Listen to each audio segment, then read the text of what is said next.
طيب الحمد لله حمدا كثيرا طيبا مباركا فيه كما يحب ربنا ويرضى، وصلى الله وسلم وبارك على عبده ورسوله نبينا محمد وعلى آله وصحبه ومن اقتفى أثره واستنى بسنته إلى يوم الدين. أما بعد، فإنشاءالله today in our series or in our barnamij, our program, we'll begin translating or reading and translating the book known as Al-Awsat في السنن والإجماع والاختلاف. الأوسط في السنن والإجماع والاختلاف لأبي بكر محمد بن إبراهيم بن al-Mundhir النيسابوري رحمه الله تعالى, who died in the year 318. Now, so this book, it is in the aspect of fiqh, sharia. So if we covered hadith and we've covered Quran and we've covered hadith and we've covered aqidah, then the next important or fundamental aspect of knowledge, what they call the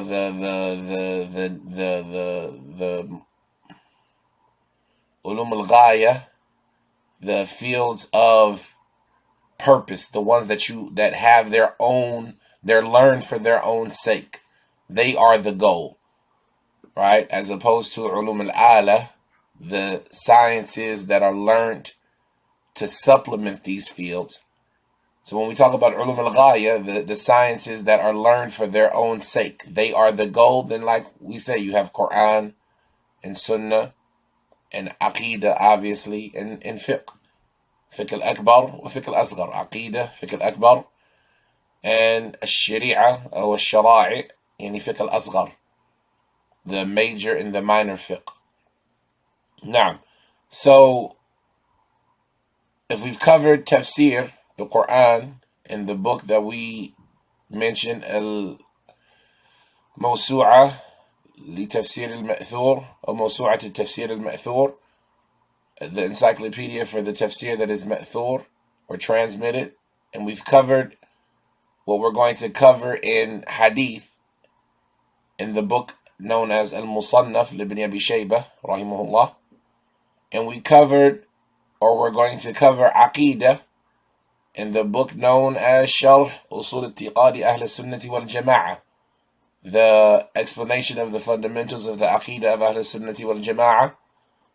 If we've covered those topics, i.e. what is the statement and the actions and the stories behind the scene for the Salaf in those regards, then with us today is the last of them, the last of those ulum al-ghaya, the last of those mandatory knowledges, or those primary knowledges, primary sciences, if we will, those primary sciences being fiqh, Islamic law and jurisprudence.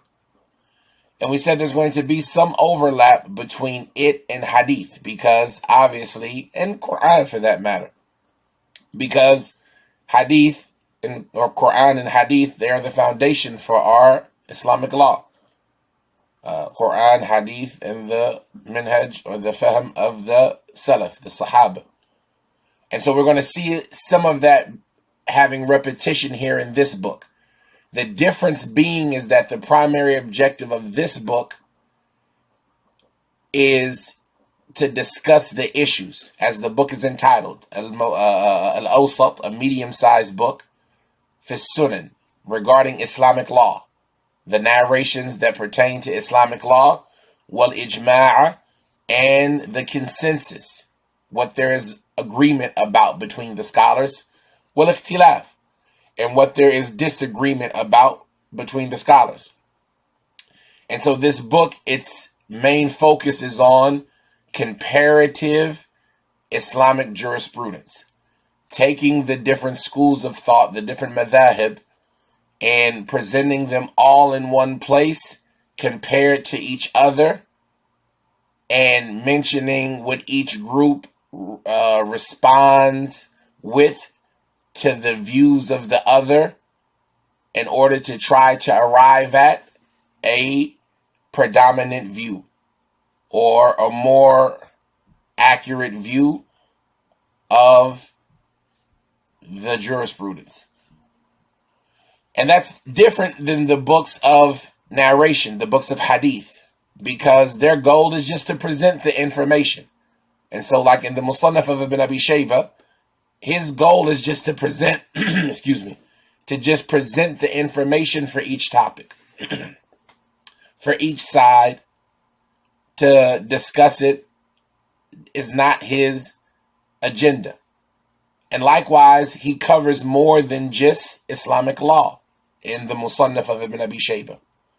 While in the book that we're going to have in front of us today, the Al-Awsat of Ibn al-Mundhir, he doesn't mention the information just for the sake of mentioning it, but he mentions it in order that you might know who had what opinion and what their evidence was and what was the response of those who differed with them to their evidence and what was their response to those who differed with them regarding their evidence. And then at the end of it all, summarizing it and trying to arrive at what they call a rajih, the more predominant or the more preponderant view and what is more likely accurate in the topic. And all of that requires a back and forth, if you will, a raddun wa niqash, a responding and a discussion, that this book contains more than the other books. And so that's some of the difference between what this book is in its nature compared to a book like the Musannaf. Right? The Musannaf is just a presentation of the source material and then the statements of the Salaf that can be used as source material, as asl, as an evidence. While this book is a review of the source material, a review of the evidence, and a discussion surrounding it, i.e. the discussion that the Salaf had surrounding these issues.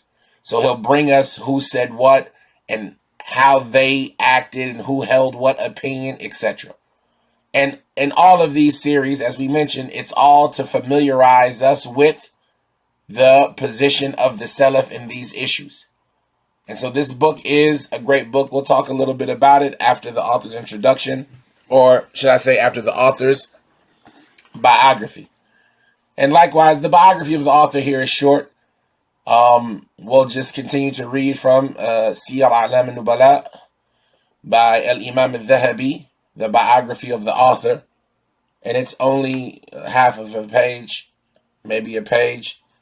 Al-Dhahabi rahimahullah ta'ala, he says, Al-Imam, or Ibn al-Mundhir, Al-Imam al-Hafidh al-Allamatu Shaykh al-Islam, Abu Bakr Muhammad ibn Ibrahim, Ibn al-Mundhir, al-Naysaburi al-Faqih. He says that Ibn al-Mundhir was the Imam. He was a leader in Islam. Right? As we'll see, he was qualified to have his own madhab. He was an Imam, a Hafiz, a high scholar of Hadith. Right? The scholars of Hadith, you have a level that is known as a Musnid, a person who narrates Hadith with their chains. And then you have what is known as a Muhaddith, a person who knows more than he doesn't regarding Hadith.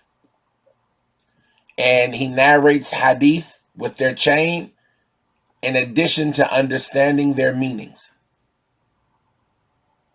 with knowledge of the science of Hadith. This is what you call a Muhaddith. And then you have a Hafiz. A Hafiz is a level of Hadith above a Muhaddith, where the individual is very little escapes him in the field of Hadith. So he knows the chains, he knows the narrators, he knows the meanings, he knows the hidden defects, etc. This type of person, where there's in any particular aspect of Hadith, very little escapes him, then they call this person a Hafiz. And then above that, you see some of them being classified as Amir al-Mu'mineen fil Hadith. or if you will, the Khalifa of Hadith, the Muslim ruler of Hadith, right? Amir al-Mu'mineen in Hadith, like Al-Thawri and Shu'bah and Al-Bukhari. These individuals are the foundation of the people of Hadith, the one who everyone goes back to them. And so they get this type of name. They're the leaders. They're the ones who are in charge of this field. So Ibn al-Mundhir al-Dhahabi rahimahullah ta'ala, he says he was the Imam, the Hafiz, the Allama. And this is a word I'm sure all of us hear often. The word al-Allama. And at times it can be used out of place. And it's important to understand what is an Allama and what level that person reaches. An Allama is a person who has an extreme and severe level of knowledge, right? On this scale, fa'al, right? He has a level of knowledge that is, that surpasses others. His level of knowledge is extensive. All he does is know. He knows this and knows that and knows that, right? He is an Allama. Shaykh al-Islam, another term that is at the pinnacle of scholarship, calling an individual Shaykh al-Islam, the Shaykh in the religion of Islam, meaning he knows all the fields of Islam. He is a Shaykh in the religion of Islam. So there's not an aspect of Islam that escapes him. He's a Shaykh in every field of Islam. Shaykh al-Islam. He says his name was Abu Bakr. His kunya, his kunya was Abu Bakr. The father of Bakr, Muhammad, was his name. The son of Ibrahim, the son of al-Mundhir. And he was from an area known as Naysabur, which exists today in the eastern region of Iran, the western region of Afghanistan, this area where the two of them meet. That region was known as Naysabur. And Naysabur was the area where many scholars originated from. Many scholars originated from Naysabur. At the pinnacle of them, at the forefront of them, are the likes of Imam Muslim, rahimahullah ta'ala. He says that he was also al-faqih, a scholar in Islamic jurisprudence. A scholar who knew how to apply the hadith in the field of Islamic law. He said, نزل مكة وصاحب التصانيف كالإشراف في اختلاف العلماء وكتاب الإجماع وكتاب المبسوط وغير ذلك. He ended up living in Mecca. As he got older and after he finished studying and traveling, he moved and relocated to Mecca from Naysabur. And he was one who had many beneficial books. Sahib al-Tasanif. He had many books, the likes of which from their titles were Al-Ishraf fi Ma'rifat al-Ikhtilaf, Al-Ishraf fi Ma'rifat Ikhtilaf al-Ulama, or Al-Ishraf fi Ikhtilaf al-Ulama. An oversight, a glimpse or an overlooking or the ability to see the disagreement of the scholars of various locations, which is a smaller version of this book we'll talk about in a second. Likewise, he had a book known as Al-Ijma'. This book is popular. You might have heard about it before. Ijma' Ibn al-Mundhir. Al-Ijma' Ibn al-Mundhir is a famous book in which he cited the things that there is a consensus regarding them amongst all of the Muslims. Also, he had a book known as Al-Mabsut. Al-Mabsut is a book bigger than the book that we're going to do, as we'll mention in a second. And so he had Al-Mabsut and Al-Awsat and Al-Ishraf and Al-Iqna' and other books as well. Al-Dhahabi, he says, ولد في حدود موت أحمد بن حنبل. He was born around the time that Ahmed ibn Hanbal died. And go ahead and let us know, inshallah, in the footnotes, if you know when, or should I say in the comments, if you know when Imam Ahmed died, if you know the year that Imam Ahmed passed away in, the Hijri date that Imam Ahmed passed away. Because this is the time around which Ibn al-Mundhir was born. The year in which Ibn al-Mundhir was born. الذهبي, he says, روى عن الربيع بن سليمان ومحمد بن عبد الله بن عبد الحكم ومحمد بن إسماعيل الصائغ ومحمد بن ميمون وعلي بن عبد العزيز وخلق كثير مذكورين في كتبي. He says that Ibn al-Mundhir, he narrated on Al-Rabi' ibn Sulaiman, the student of Imam al-Shafi'i, Al-Rabi' ibn Sulaiman, and likewise Muhammad ibn Abdullah ibn Abdul Hakam, right, one of the students of Imam Malik, and a scholar, the son of a scholar, Muhammad ibn Abdullah ibn Abdul Hakam, and likewise Muhammad ibn Ismail al-Sa'igh. Now al-Bukhari, some people say he narrated on Bukhari as well, but when you see him narrating on Muhammad ibn Ismail, Allah knows best, they say it's more likely that it's Muhammad ibn Ismail al-Sa'igh, who was a contemporary of Bukhari. They had the same name and they shared a lot of the same teachers. But Ibn al-Mundhir, they say that what is established is that he narrated on Muhammad ibn Ismail al-Sa'igh. He says, likewise, Muhammad ibn Maymun and Ali ibn Abdul Aziz and a large number of people besides them that are mentioned throughout his books. Because in all of his books, Ibn al-Mundhir, he mentions everything by way of his chain to the origin or to whatever he is using as his source material. He references it via his chain to that information. الذهبي, he says, حدث عنه أبو بكر بن المقري ومحمد بن يحيى بن عمار الدمياطي والحسين والحسن ابن علي ابن شعبان Ibn Ali al-Sha'ban.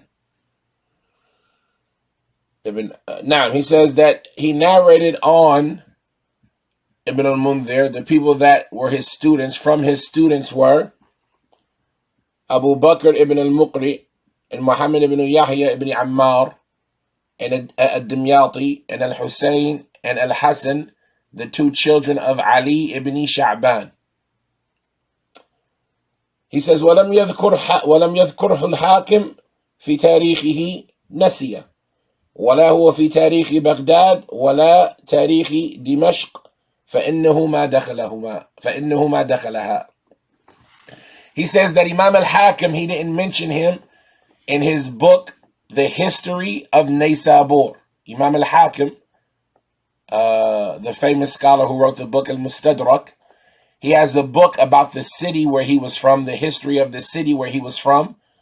It's a very important book. It's called Tarikh al-Naysabur, or Tarikh Naysabur, the history of the area, the area or the region known as Naysabur, in which he mentioned all of the scholars who ever passed through or were from there. But he didn't mention Ibn al-Mundhir in his book. Al-Dhahabi says he must have forgotten him. He says, likewise, Ibn al-Mundhir was not mentioned in the book known as Tariq Baghdad, the history of the city known as Baghdad, by al-Khatib al-Baghdadi, which is another famous and important book. And he says he was also not mentioned in the book Tariq al-Damashq, the history of the city of Damascus. He wasn't mentioned in that book either.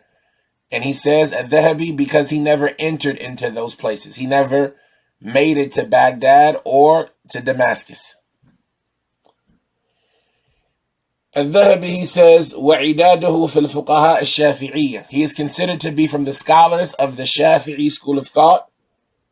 قال الشيخ محي الدين النووي رحمه الله تعالى: له من التحقيق في كتبه ما لا يقاربه فيه أحد، وهو في نهاية من التمكن من معرفة الحديث، وله اختيار فلا يتقيد في الاختيار بمذهب بعينه، بل يدور مع ظهور الدليل. محي الدين النووي رحمه الله تعالى, Imam al-Nawawi or Al-Hafiz al-Nawawi, He says that Ibn al-Mundhir, he has views that he deems to be correct in his book, or like views that are the more accurate view of a particular issue, what is known as tahqiq. He has the right answer in his books to an extent that nobody else is compared to him. And he has reached the end limits of establishment and ability regarding awareness of hadith. And he has his own views that he adopts. And so he is not restricted in the opinions that he chooses to any specific school of thought. Instead, he revolves around the evidence and what is apparent from it. Meaning he chooses what the evidence shows, and he is not one who is restricted by a school of thought. Al-Dhahabi rahimahullah ta'ala, he said about this, قلت ما يتقيد بمذهب واحد إلا من هو قاصر في التمكن من العلم كأكثر علماء زماننا أو من هو متعصب وهذا الإمام فهو من حملة الحجة جار في مضمار بن جرير وابن سريج وتلك الحلية رحمه الله تعالى وتلك الحلبة رحمهم الله تعالى. Al-Dhahabi rahimahullah ta'ala, he says that nobody restricts themselves to one particular school of thought except the individual who is deficient in his ability as it relates to knowledge, like is the case of the majority of the scholars of our time. This was the statement of Al-Dhahabi rahimahullah ta'ala. He says, or someone who is fanatical in their adherence to a school of thought. And this Imam, talking about Ibn al-Mundhir, is from those who carried the evidence with them. Min hamalat al-hujjah. He is from those who carried the evidence with them. And he is in the same ranks as individuals like Ibn Jarir al-Tabari and Ibn Surayj. Right? Ibn Jarir al-Tabari and Ibn Surayj are scholars of Islam and Hadith during their time, who came after the four Imams, who had their own schools of thought as well. As we mentioned before, the schools of thought were many, and they weren't just four. And so he's saying that Ibn al-Mundhir was an individual who was qualified to have his own school of thought as well. He says, وَتِلْكَ الْحَلَبَةُ رَحِمَهُمُ اللَّهِ. And others from this, particular halaba, yani this particular ilk, this particular, cup of tea or drink glass of milk, if you will, right? From this particular ilk of scholarship. He was from that same group. He says, Al-Dhahabi, أخبرنا عمر بن عبد المنعم قال أخبرنا أبو اليمن الكندي سنة 600 كتابة قال أخبرنا علي بن هبة الله بن عبد السلام قال حدثنا الإمام أبو إسحاق في كتاب الطبقات قال ومنهم أبو بكر محمد بن إبراهيم بن المنذر النيسابوري مات بمكة سنة 9 أو 10 و300 وصنف في اختلاف العلماء كتبا لم يصنف أحد مثلها واحتاج إلى كتبه الموافق والمخالف ولا أعلم عمن أخذ الفقه. Al-Dhahabi, he says that Umar ibn Abdul Mun'im informed us. He said that Abu al-Yuman informed us. Abu al-Yuman al-Kindi informed us. Or al-Kindi, I'm sorry. Abu al-Yuman al-Kindi informed us in the year 608 by way of writing to us. He said that Ali ibn Hibatullah ibn Abdul Salam, he informed us. He said that Al-Imam Abu Ishaq informed us in his book Kitab al-Tabaqat, the book of the different levels of scholars or the different generations of scholars. He says, and from them was Abu Bakr Muhammad ibn Ibrahim ibn al-Mundhir al-Naysaburi, who died in the year 9 or 10 after 300. 309 or 310. And he authored numerous books regarding the disagreement of the scholars.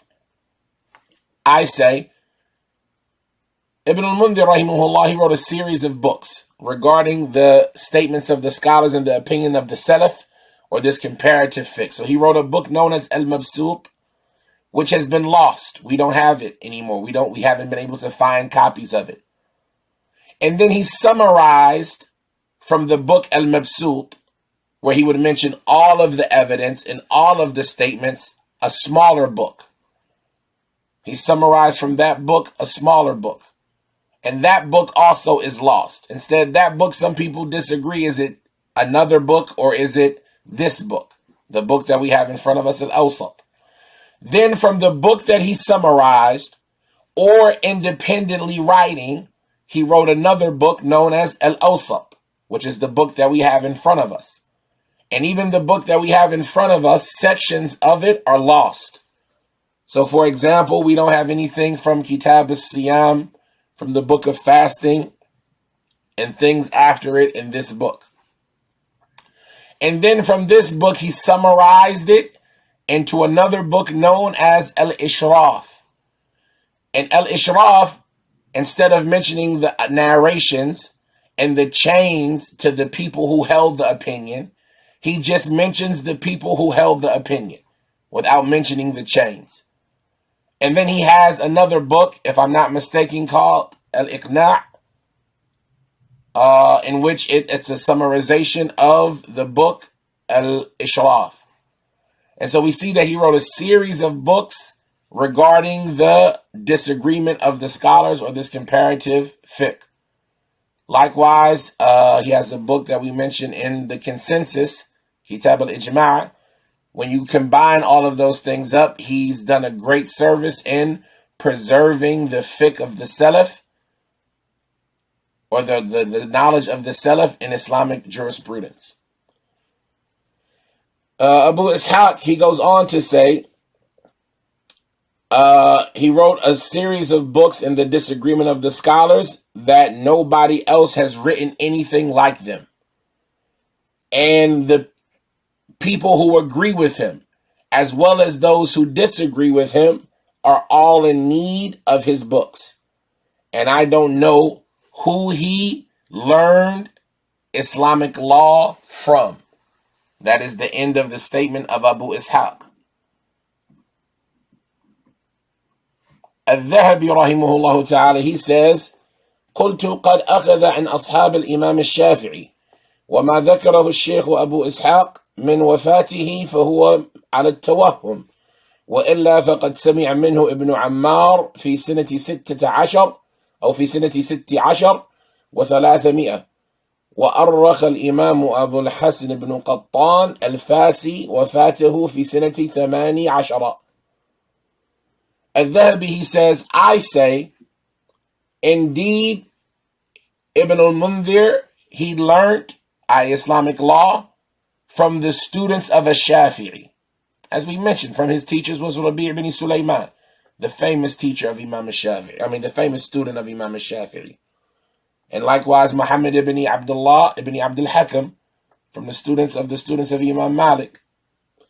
He says, وَمَا ذَكَرَهُ الشَّيْخُ أَبُو إِسْحَاقٍ, regarding his date of death, regarding the year that he died, then this is an obvious mistake. Because Ibn Ammar, he heard from Ibn al-Mundhir in the year 316. Meaning there are students who are established that they heard from Ibn al-Mundhir in the year 316.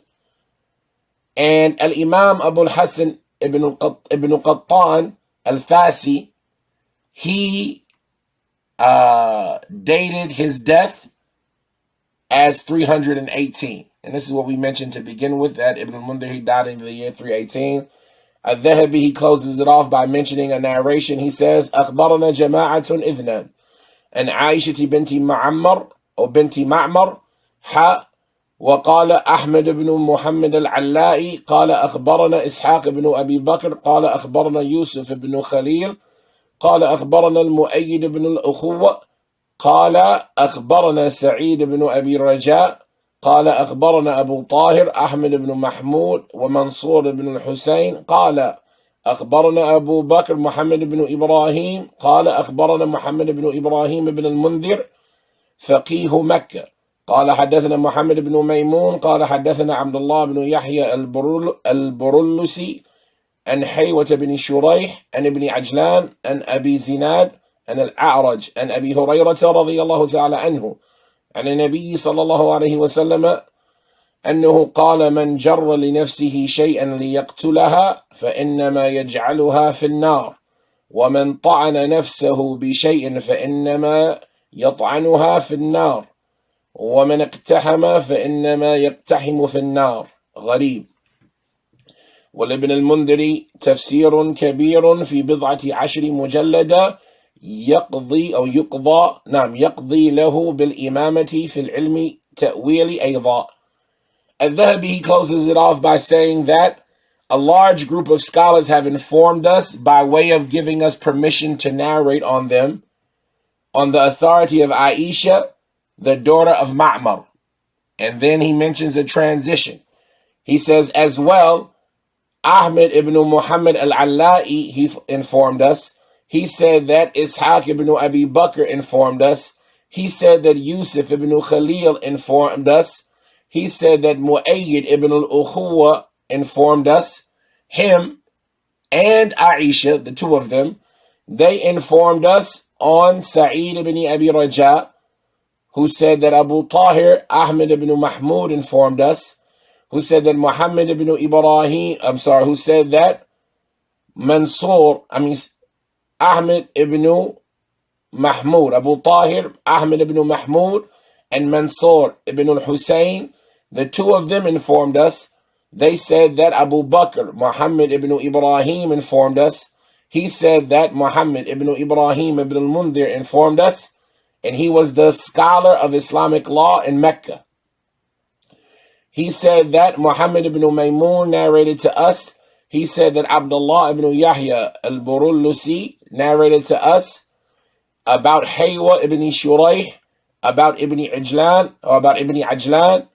about Abi Zinad, about Al-A'raj, about Abi Hurairah, radiyallahu ta'ala anhu, about the Prophet sallallahu alaihi wasallam, who said, whoever drags something to himself or pulls something into himself in order to kill himself, then he will do so in the hellfire as well. And whoever stabs himself with something, then indeed he will stab himself in the hellfire. And whoever throws themselves off of something, then he will be throwing himself off of something in the hellfire. And this narration is with a chain that is unique or strange. It only has a single pathway back to the Prophet sallallahu alaihi wasallam. It's a gharib. The pathway back to the Prophet is just via one narrator at some point in time in the chain, and nobody else narrates it. Al-Dhahabi, he said, likewise, Ibn al-Mundhir, he has a book in tafsir that is very large.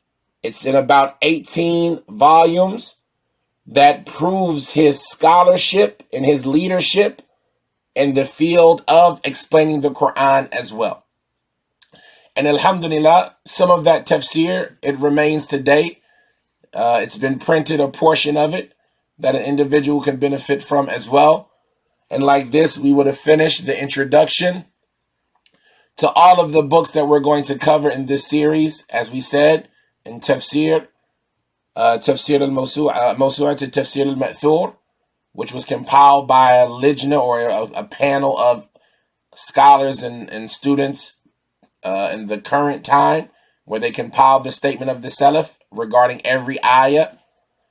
And likewise, the book, the Musannaf of Ibn Abi Shayba, Abu Bakr, Abdullah ibn Muhammad ibn Abi Shayba, Ibrahim ibn Uthman, rahimahullah ta'ala al-Kufi, who died in the year 235. And likewise, we have the book and Aqidah, شرح أصول اعتقاد أهل السنة والجماعة لأبي القاسم هبة الله اللالكائي رحمه الله ta'ala, who died in the year 418. And then lastly, this book in Islamic law and jurisprudence, the book Al-Awsat fi Sunani wal-Ijma'i wal-Ikhtilaf by Abu Bakr Muhammad ibn Ibrahim ibn al-Mundhiri rahimahullah ta'ala, who died in the year 318. And as we said, we're not going to do history as of yet, nor are we going to do the value and virtue of knowledge and the etiquette of how to learn and disseminate knowledge just yet. We ask Allah to increase us in time. And so, inshallah, next week we'll pick back up with the first of the books, Al-Mawsu'a, or the Mawsu'a of Al-Tafsiri bil-Ma'thur. هذا وصلى الله وسلم وبارك على عبده ورسوله نبينا محمد وعلى آله وصحبه وسلم. سبحانك اللهم وبحمدك أشهد أن لا إله إلا أنت أستغفرك وأتوب إليك.